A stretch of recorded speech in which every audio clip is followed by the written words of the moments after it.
I've been involved with the Big Read for 15 years now, and for me, the joy of it is there's the book itself, and everyone enjoys reading the book, but then there's the context of it, the history, the culture, the geography, and each year is full of surprises in terms of what each person brings to that, what the guest speakers bring, what the kids in the schools learn, and how they react to the companion books.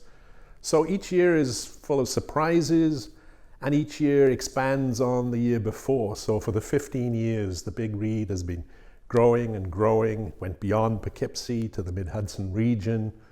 And it's so great to see the way in which the different cultural institutions work together. So during the 5 weeks, there's a lot of cooperation. And then beyond that, the partnerships that have developed then continue through the year into other programs and projects. So in that sense, the Big Read is also a great launching point for the community and for the region.